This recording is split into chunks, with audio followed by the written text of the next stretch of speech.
Hi everyone, welcome to merit minds. నా పేరు Shankar Reddy, Indian society faculty. మరి ఇక్కడ మనకు ఏపీపీఎస్సి గ్రూప్ 2 ప్రిలిమినరీ ఎగ్జామినేషన్ లో ఇండియన్ సొసైటీకి సంబంధించినటువంటి కాన్సెప్ట్స్ గురించి ఒకసారి మనం చూద్దాం.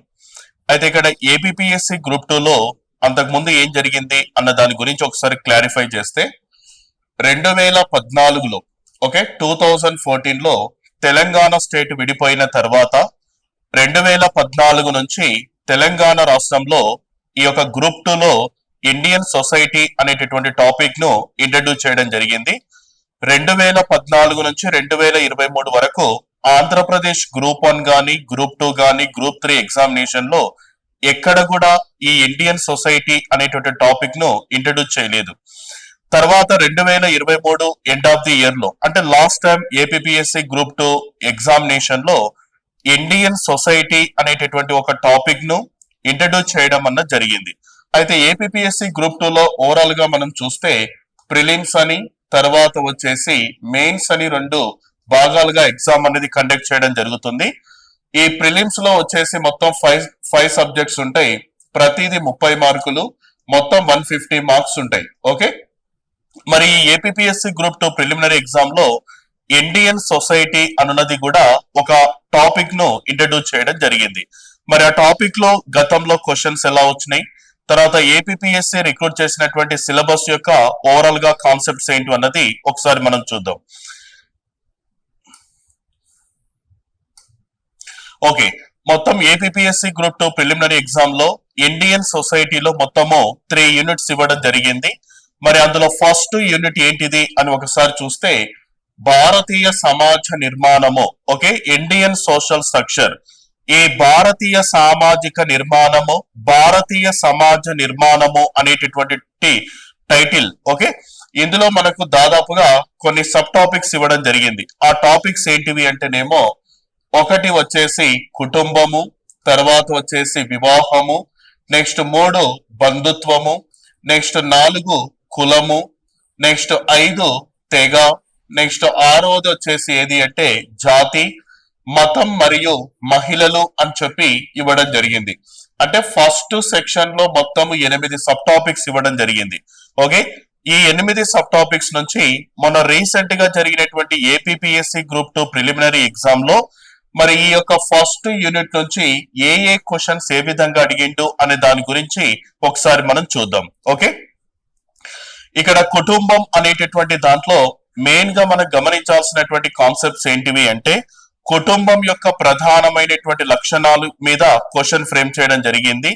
అదే విధంగా కుటుంబానికి సంబంధించినటువంటి నిర్వచనాల మీద కూడా ఎక్కువగా క్వశ్చన్స్ అనేటివి ఫ్రేమ్ చేయడం జరిగింది.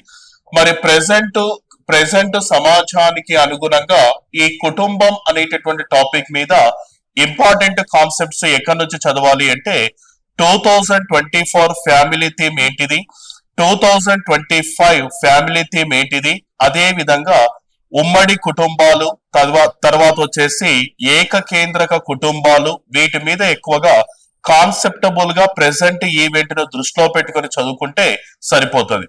ఓకే, నెక్స్ట్ వివాహం అనేటటువంటి టాపిక్ మీద మొన్న రీసెంట్ గా ఏపీపీఎస్సి గ్రూప్ 2 ప్రిలిమినరీ ఎగ్జామ్ లో 2 క్వశ్చన్స్ అడగడం జరిగింది. మరి ఆ 2 క్వశ్చన్స్ ఏంటివి అని ఒకసారి మనం చూసినట్లయితే ఈ వివాహం అనేటటువంటి టాపిక్ మీద నిర్వచనాలు అనేటటువంటి దాని మీద ఒక క్వశ్చన్ ఫ్రేమ్ చేసిండ్రు. అదే విధంగా నెక్స్ట్ ఇంకొక క్వశ్చన్ ఎక్కడి నుంచి అడిగింది సార్ అంటే పార్సీ వివాహము మరియు విడాకుల చట్టము ఏ సంవత్సరంలో రావడం జరిగిందని చెప్పి క్వశ్చన్ ఫ్రేమ్ చేసిండు.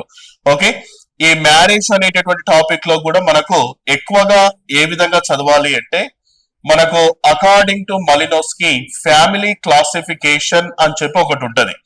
ఓకే, వివాహం యొక్క వర్గీకరణ గురించి, అదే విధంగా వివాహం యొక్క రకాలు, ప్రస్తుతం భారతదేశంలో ఈ కులాల మధ్య మతాల మధ్య వివాహానికి సంబంధించిన చట్టాల మీద కంపల్సరీగా ఒక అభ్యర్థి అవగాహన పెంచుకోవడం అన్నది మస్ట్ అండ్ షుడ్ ఇంపార్టెంట్ అనే విషయం గుర్తుపెట్టుకోవాలి. Okay, next kinship. ఓకే, బంధుత్వం గురించి చూద్దాం.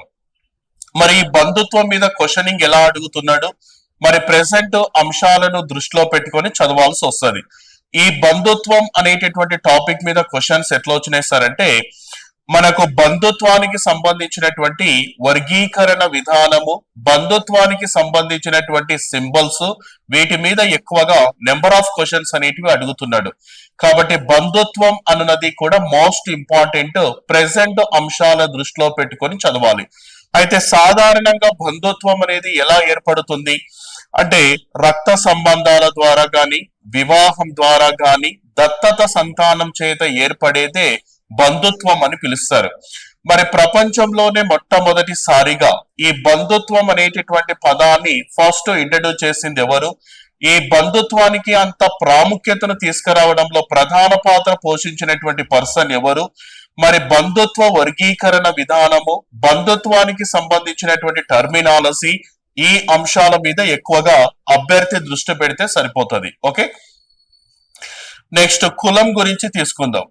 కులం గురించి మరి ప్రస్తుతం భారతీయ సామాజిక వ్యవస్థలో మరి ఈ యొక్క కులానికి సంబంధించిన అంశాల గురించి గతంలో చూసినట్లయితే ఆచార్య ఎంఎన్ శ్రీనివాస్, ఓకే, ఆచార్య మైసూర్ నరసింహాచార్ శ్రీనివాస్ అనేటటువంటి పర్సన్ ఆధిపత్య కులము, ఓకే, డామినెన్స్ క్యాస్ట్ అని చెప్తాడు. ఈ కులానికి సంబంధించిన దాని మీద ఎక్కువగా నెంబర్ ఆఫ్ క్వశ్చన్స్ అనేటివి అడుగుతూనే ఉన్నాడు. అంటే ప్రస్తుతం భారతదేశంలో అదే విధంగా ఆంధ్రప్రదేశ్ రాష్ట్రంలో కులతత్వానికి సంబంధించినటువంటి లక్షణాలు, ఆధిపత్య కులము, అదే విధంగా జడ్జ్మనీ సిస్టము, ఒక్కొక్క రాష్ట్రంలో ఒక్కొక్క విధంగా కుల వ్యవస్థ అనేది ఉంది. ఆ కులాల మీద అడుగుతున్నటువంటి వాటిని ఎక్కువగా బేస్ చేసుకోవాలి. ప్రెసెంట్ గా మన ఆంధ్రప్రదేశ్ రాష్ట్రంలో కొన్ని కులాల వారు కొన్ని రకాల రిజర్వేషన్స్ కోసం కొట్లాడుతున్నారు వాళ్ళు. అంటే ఫర్ ఎగ్జాంపుల్ ఆంధ్రప్రదేశ్ లో ఉండేటటువంటి వాల్మీకి బోయ వీళ్ళు ఎస్టీలో చేర్చాలని, అదే విధంగా కాపులను ఓబీసీలో చేర్చాలని చెప్పి అక్కడ చాలా వరకు మూవ్మెంట్ అనేది జరుగుతుంది. అంటే ఇక్కడ మనకు గమనించాల్సినటువంటి విషయం ఏంటి అంటే, క్లాస్ రూమ్ సబ్జెక్ట్ తో పాటు ప్రస్తుతం సొసైటీలో జరుగుతున్నటువంటి అంశాలను బేస్ చేసుకొని ఎక్కువగా ప్రిపరేషన్ కొనసాగిస్తే సరిపోతుంది. ఓకే, నెక్స్ట్ ట్రైబ్స్ గురించి మనం చదవాలి. ట్రైబ్స్ గురించి మొత్తం మన రీసెంట్ గా ఏపీపీఎస్సీ గ్రూప్ 2 ప్రిలిమినరీ ఎగ్జామ్ లో ట్రైబ్స్ మీద కూడా క్వశ్చన్స్ అనేటివి అడిగిండు. ఎలా అడిగింది సార్ క్వశ్చన్స్ అంటే, మొత్తం భారతదేశంలో ఏ ఏ రాష్ట్రాలలో, ఏ ఏ కేంద్ర పాలిత ప్రాంతాలలో ట్రైబల్స్ రాష్ట్రాలు, ఆ రాష్ట్రాలలో ఉండేటటువంటి గిరిజన జాతుల మీద క్వశ్చనింగ్ అనేది అడగడం జరిగింది. మ్యాచ్ ది ఫాలోయింగ్ ఇచ్చి ఒకవైపు రాష్ట్రము, మరొక వైపు ట్రైబల్స్, అంటే ఆ రాష్ట్రంలో ఉండేటటువంటి ట్రైబల్స్ మొత్తం కూడా సెట్ చేయమని చెప్పి బిట్ ఫ్రేమ్ చేయడం జరిగింది. ఓకే, ఈ తెగల గురించి కూడా మనం చదవాలి. ఇందులో మనకు మెయిన్ గా గమనించినట్లయితే గిరిజనుల భాషాపరమైన వర్గీకరణ, అదే విధంగా గుహ, రిస్లీ, తర్వాత వచ్చేసి హైడెన్ వర్గీకరణ, గుహ, తర్వాత వచ్చేసి 2011 జనాభా లెక్కల ప్రకారం చూస్తే గిరిజనుల జనాభా ఏ విధంగా ఉంది, ఆంధ్రప్రదేశ్ రాష్ట్రంలో లార్జెస్ట్ ట్రైబల్ గ్రూప్స్ ఎవరున్నారు, ఆ ట్రైబల్ గ్రూప్స్ మీద రీసెర్చ్ చేసినటువంటి పర్సన్స్ ఎవరున్నారు, వీటి మీద ఎక్కువగా మనకు అవగాహన పెంచుకోవాలి. మరి according to 2011 largest tribal group in Andhra Pradesh state Yanadi అన్న పాయింట్ గుర్తుపెట్టుకోవాలి. ఈ యానాది అనే గిరిజన తెగల మీద రీసెర్చ్ చేసినటువంటి పర్సన్ ఎవరు అంటే వెన్నెలకంటి రాఘవయ్య. ఇతన్ని మనము నెల్లూరు గాంధీ అని కూడా మెన్షన్ చేయడం జరుగుతుంది. ఓకే, అక్కడ నుంచి ఎక్కువగా బిట్స్ అడుగుతున్నాడు. తర్వాత జాతి మీన్స్ ఏంటిది అంటే ఎథ్నిసిటీ అని పిలుస్తారు. ఇక్కడ గిరిజన జాతులు కావచ్చు. జాతి అంటే ఒక రకంగా చెప్పాలి అంటే పోర్చుగీసు వాళ్ళు భారతదేశానికి రావడానికంటే ముందు మన భారతదేశంలో కులము అనేటటువంటి పదం ఉన్న చోట ఎక్కువగా జాతి అనే టర్మినాలజీని వాడినరు. ఈ పోర్చుగీసు వాళ్ళు భారతదేశంలోకి వచ్చిన తర్వాత జాతి అనేటటువంటి పదాన్ని రిమూవ్ చేసి ఎక్కువగా ఏ పదాన్ని వాడిస్తారంటే క్యాస్ట్ అనే టర్మినాలజీ ఉపయోగించడం జరిగింది. అంటే భారతదేశంలో మొట్టమొదటిసారిగా ఈ కులము అనేటటువంటి పదాన్ని ఫస్ట్ ఇంట్రడ్యూస్ చేసింది ఎవరంటే కూడా పోర్చుగీస్ అన్న పాయింట్ గమనించాలి. ఆ జాతికి సంబంధించిన అంశాల గురించి చదవాలి మనకు. అంటే లాటిన్ వర్డ్ ఉంటుంది, అదే విధంగా గ్రీకు భాషా పదం ఉంటుంది, సంస్కృత భాషా పదాలు కూడా ఈ జాతి అనేటటువంటి దాని మీద మనకు ఎక్కువగా కనబడతాయి. నెక్స్ట్ మతం అని ఉంది. ఓకే, 7th సబ్ టాపిక్ వచ్చేసి రిలీజియన్, మతము. 2011 జనాభా లెక్కల ప్రకారం చూస్తే భారతదేశంలో 7 రకాల మతాలు ఉన్నాయని, అయితే అందులో పార్సీ మత పాపులేషన్ ఎంటీ, అంటే ఏ మాత్రం లేదని చెప్పిండు. ఇందులో హూ ఆర్ మైనారిటీస్ అని ఎవరిని పిలుస్తారు? చాలా మంది హిందూ మతాన్ని వదిలిపెట్టి ఇస్లాం మతంలోకి, క్రైస్తవ మతంలోకి కూడా చాలా మంది కన్వర్ట్ అవుతున్నారు. అయితే అలా కన్వర్ట్ అయినటువంటి వాళ్ళందరినీ తిరిగి మళ్ళీ హిందూ మతంలోకి తీసుకురావడానికి ఆర్య సమాజ్ వాళ్ళు శుద్ధి ఉద్యమాన్ని ప్రారంభించడం జరిగింది. ఇది మొన్న ఏపీఎస్సి గ్రూప్ 2 ప్రిలిమినరీ ఎగ్జామ్ లో క్వశ్చన్ ఫ్రేమ్ చేసినది.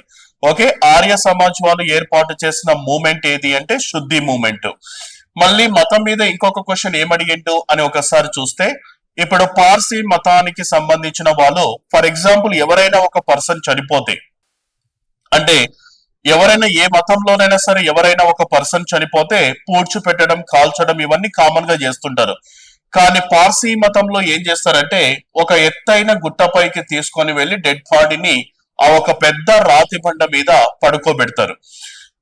కాకులు, గద్దలు, రాబందులు వచ్చి భక్షించేటట్లుగా ఏర్పాటు చేయడం అన్న జరుగుతుంది. అయితే ఈ ప్రాంతాన్ని ఏమని పిలుస్తారని చెప్పి మన గ్రూప్ 2 ప్రిలిమినరీ ఎగ్జామ్ లో క్వశ్చన్ అడిగిండు. ఈ ప్రాంతాన్ని ఏమని పిలుస్తారు అంటేనేమో దక్మా అన్న పాయింట్ గుర్తుపెట్టుకోవాలి. ఏంటిది? దక్మా. అదే విధంగా పార్సీల వివాహము తర్వాత విడాకుల చట్టం 1936 ప్రకారం కూడా 1936 ప్రకారం విడిపోవచ్చు అన్నది దాని మీద క్వశ్చన్ కూడా ఫ్రేమ్ చేసిండు. ఓకే, తర్వాత మహిళలు ప్రస్తుతం భారతదేశంలో 2029 ఎలక్షన్స్ నుంచి మనకు అంటే 33% రిజర్వేషన్స్ అనేటివి ఆల్మోస్ట్ డిక్లరేషన్ ఇవ్వడం జరిగింది. ఈ 33% రిజర్వేషన్ బిల్లు మీద గతంలో క్వశ్చనింగ్స్ కూడా అడగడం జరిగింది. మరి మహిళలకు సంబంధించిన చట్టాలు ఏమిటి? ఆంధ్రప్రదేశ్ రాష్ట్రంలో అదే విధంగా సెంట్రల్ గవర్నమెంట్ మహిళలకు సంబంధించినటువంటి పథకాలు ఏ విధంగా ఉన్నాయి, వాళ్ళకి సంబంధించినటువంటి అంశాల గురించి ఇక్కడ మనం చదవాల్సి వస్తుంది. ఓకే, ఇది ఓవరాల్ గా ఫస్ట్ సెక్షన్ లో ఉండేటటువంటి కాన్సెప్ట్స్ ఇవన్నీ కూడా. ఓకే, నెక్స్ట్ సెకండ్ యూనిట్ తీసుకుందాం. సెకండ్ యూనిట్ వచ్చేసి ఏది అంటే సెకండ్ సెక్షన్ సామాజిక సమస్యలు అని చెప్పి ఇవ్వడం జరిగింది. ఓకే, సోషల్ ఇష్యూస్ అని పిలుస్తారు ఇంగ్లీష్ లో. మరి సామాజిక సమస్యలు అనేటటువంటి టాపిక్ సబ్ టాపిక్స్ చెప్పడానికంటే ముందు ఒక కాన్సెప్ట్ ఏంది అంటే ప్రస్తుతం భారతదేశంలో ఆంధ్రప్రదేశ్ రాష్ట్రంలో ప్రస్తుతం జరుగుతున్నటువంటి అంశాలను బేస్ చేసుకొని ఇక్కడ క్వశ్చన్స్ అనేటివి అడుగుతున్నాడు. అయితే సిలబస్ లో ఉండేటటువంటి కాన్సెప్ట్ ను బేస్ చేసుకొని ప్రస్తుతం సొసైటీలో జరుగుతున్న అంశాల మీద ఎక్కువగా పట్టు సాధించాలి. మన రీసెంట్ గా అడిగిన క్వశ్చన్స్ ఏంటివి అంటేనేమో ప్రపంచంలోనే మొట్టమొదటిసారిగా దివ్యాంగుల పార్కును మహారాష్ట్రలోని నాగ్పూర్ లో ఏర్పాటు చేసిండ్రు. దీని పేరు అనుభూతి ఇన్క్లూసివ్ పార్క్. అదే విధంగా క్రికెట్ అంటే ఒక స్టేడియం ను కూడా ఏర్పాటు చేయడం జరిగింది దివ్యాంగుల కోసం. మరి ఈ స్టేడియం మధ్యప్రదేశ్ లోని గ్వాలియర్ లో ఏర్పాటు చేయడం జరిగింది. దీని పేరు అటల్ బిహారీ వాజ్పేయి అని చెప్పి ఇవ్వడం జరిగింది. తర్వాత బాల కార్మికులకు సంబంధించినటువంటి పెన్సిల్ పోర్టల్ మీద మన రీసెంట్ గా క్వశ్చన్స్ అనేటివి చాలా వరకు అడుగుతూనే ఉన్నాడు. ఓకే, అంటే ఇక్కడ సామాజిక సమస్యలు అన్నది ఏంటంటే సిలబస్ లో ఉంటది. సిలబస్ లో ఉండడమే కాకుండా ప్రస్తుత అవగాహన పరమైన అంశాల మీద మనము ఎక్కువగా కాన్సన్ట్రేషన్ చేస్తే బిట్ అనేది బయటికి పోకుండా మనం కాపాడుకోవచ్చు. ఓకేనా, ఇందులో టాపిక్స్ ఏంటి అన్నది చూద్దాం. ఒకటి వచ్చేసి కులతత్వం అన్నది ఇవ్వడం జరిగింది. ఓకే, క్యాస్టిజం అని పిలుస్తారు. అంటే ఇక్కడ కులతత్వం ఏంటి సార్ అంటే మనకు ఎస్సీ ఎస్టీ అదే విధంగా వెనకబడిన వర్గాల గురించి మనం ఇక్కడ చూద్దాం. ఓకే, ఎన్సిఆర్బి రిపోర్టు ఇక్కడ మోస్ట్ ఇంపార్టెంట్. భారతదేశంలోనే మొట్టమొదటిసారిగా no caste no religion certificate పొందింది ఎవరు? అదే విధంగా 2022 ఎన్సిఆర్బి లెక్కల ప్రకారము మొత్తం భారతదేశంలో ఎస్సీల మీద నమోదైనటువంటి కేసులు 57,582, ఎస్టీల మీద నమోదైన కేసులు 10,064 కేసెస్. హైయెస్ట్ కేసెస్ ఎక్కడ నమోదవుతున్నవి అంటే మహారాష్ట్ర అండ్ మధ్యప్రదేశ్ అన్న పాయింట్ గుర్తుపెట్టుకోవాలి. ఎక్కువగా మన కులతత్వంలో అజాద్ మూవ్మెంట్ గురించి చదవాలి. అజాత్ మూమెంట్, తర్వాత ప్రస్తుతం భారతదేశంలో కులపరమైనటువంటి గొడవలు, కులపరమైనటువంటి కొన్ని ఆర్గనైజేషన్స్ కూడా ఏర్పడినాయి. ఆ ఆర్గనైజేషన్స్ మొత్తం గురించి ఇక్కడ మనం చదవాల్సి వస్తుంది. ఓకే, నెక్స్ట్ మతతత్వం తీసుకుందాం, కమ్యూనలిజం. ఇక్కడ ప్రస్తుతం భారతదేశంలో రెండు క్యాస్ట్ అండ్ రిలీజియన్. ఇక్కడ పాలిటిక్స్ అంటే ఫస్ట్ గుర్తొచ్చేది ఏంటిది అంటే ఒకటి కులపరమైనటువంటిది, ఇంకొకటి మతపరమైనటువంటి రాజకీయాలు జరుగుతూ ఉన్నాయి.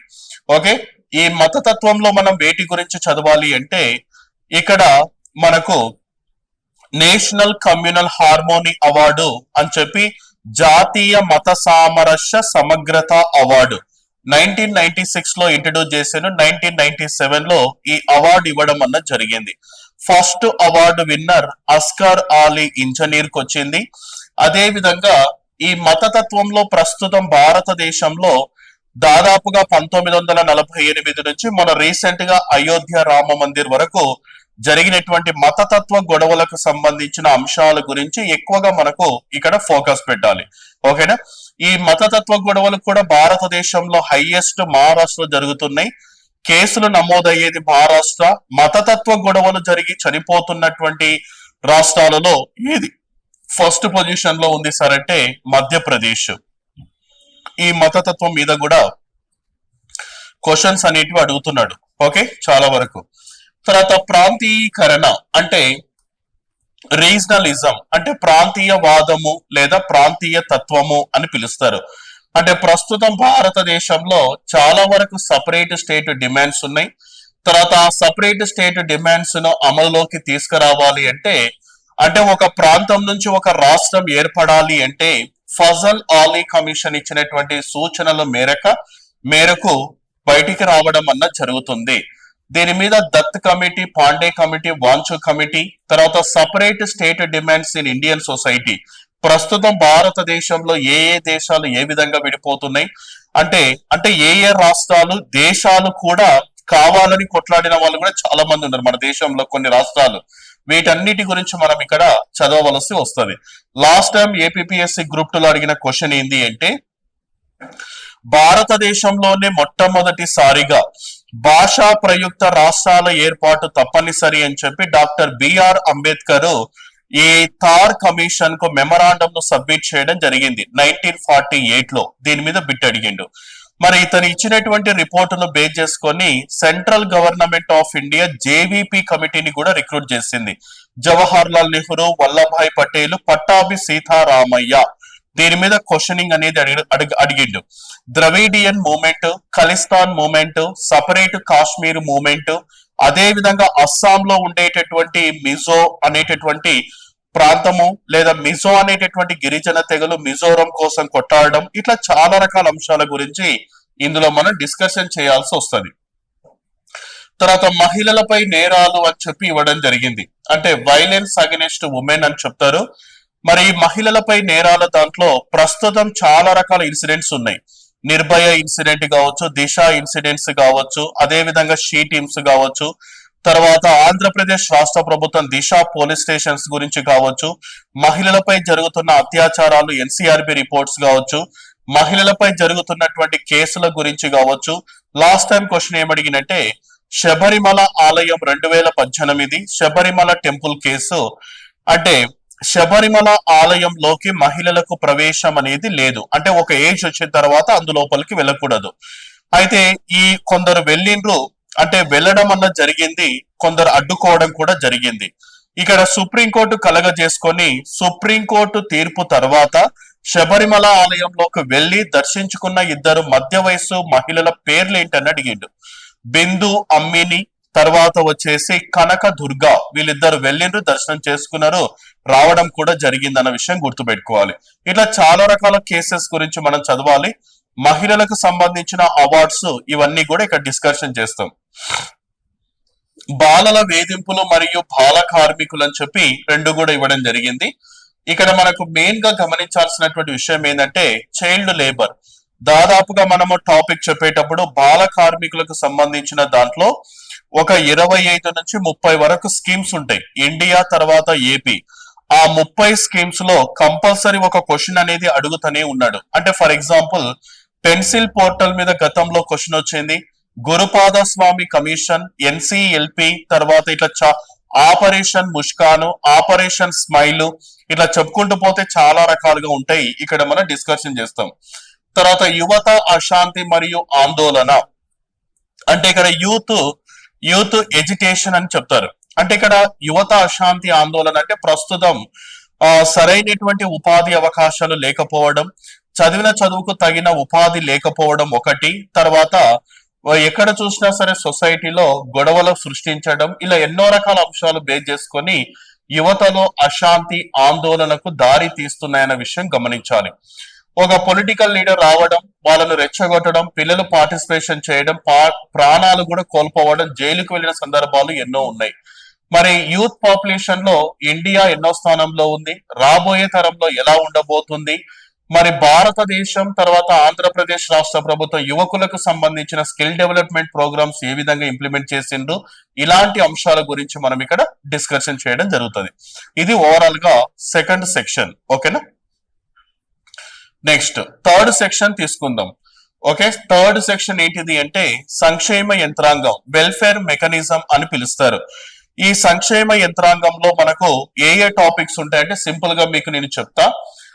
SC policies and welfare, ST policies and welfare, OBC policies and welfare, అదే విధంగా minority policies and welfare, next women policies and welfare, అదే విధంగా డిజబిలిటీ పాలసీస్ వెల్ఫేర్, వీటి గురించి మనం చదవాలి. అంటే సంక్షేమ యంత్రాంగం అంటే చాలా మంది ఏం చేస్తారంటే తెలియక, వాళ్ళకు తెలుసు తెలియకనే చెప్తుంటారు. ఏమని చెప్తుంటారు అంటే ఈ సంక్షేమ యంత్రాంగం అంటే ఓన్లీ పథకాలు మాత్రమే చెప్తుంటారు. పథకాలు వేరు, పాలసీస్ వేరు. బాగా గుర్తుపెట్టుకోవాలి అభ్యర్థులు చదివేటప్పుడు. పాలసీలు వేరు, పథకాలు వేరు. ఇక్కడ మన దాంట్లో చెప్పేటప్పుడు ఏంటంటే ఫస్ట్ పాలసీస్ గురించి చెప్పడం, ఆ తర్వాత సెంట్రల్ స్టేట్ గవర్నమెంట్ సంబంధించిన పథకాల గురించి కూడా మెన్షన్ చేయడం అన్న జరుగుతుంది. మొత్తం ఇక్కడ అప్డేట్స్ వస్తాయి. SC commission, ST commission, OBC commission, minority commission, women commission, అదే విధంగా డిజబిలిటీలకు సంబంధించిన ప్రత్యేక అంశాల గురించి కూడా మనము చదువుతాం. ఇక్కడ డిజబిలిటీ అని చెప్తున్నా కదా, 2015 నుంచి నరేంద్ర మోడీ డిజబిలిటీ అనేటటువంటి కాన్సెప్ట్ ను రిమూవ్ చేసి అక్కడ ఒక టర్మినాలజీ వాడిండు. డిజబిలిటీ కాకుండా దివ్యాంగులు అనే పదాన్ని ఉపయోగించింది ఎవరు సార్ అంటే నరేంద్ర మోడీ. ఇందులో SC commission, ST commission, OBC, minority, బాలల హక్కుల పరిరక్షణ కమిషన్, వాటి గురించి మనం ఇక్కడ డిస్కషన్ చేయడం అన్నది జరుగుతుంది. ప్రెసెంట్ ఎవరున్నారు, ఫస్ట్ ఎవరున్నారు, అదే విధంగా పాలసీస్ అంటే ఏంటివి, సెంట్రల్ స్టేట్ గవర్నమెంట్ ఇస్తున్నటువంటి పథకాలు ఏంటివి, వాళ్ళకి సంబంధించిన నిర్వచనాలు ఏమిటి, ఇలాంటి అంశాల గురించి ఇక్కడ మనం డిస్కషన్ చేయడం జరుగుతుంది. ఓకే, మొత్తం ఎన్నిసార్లు అంటే 3 యూనిట్స్ ఉంటాయి. 3 యూనిట్స్. ఓకే, ప్రతి దాని నుంచి 10 మార్కులు వస్తాయి అని మనం చెప్పలేం.